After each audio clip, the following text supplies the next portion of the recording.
শ্রাবণ মাসের মাহাত্ম্য আমরা সবাই জানি। সমুদ্র মন্থনের মাস হলো শ্রাবণ মাস।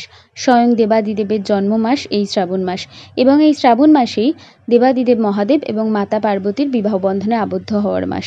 প্রতি বছরই সবাই এই শ্রাবণ মাসটা খুব নিষ্ঠা ভরে উদযাপন করে থাকেন। আমিও প্রথমে ঘরের পুজোটা দিয়ে দিয়েছি, আর ডিউটির তাড়া ছিল, প্রচণ্ড তাড়াহুড়ো করে সবটা সারতে হয়েছে। তারপর চলে গেলাম ফুল আনতে।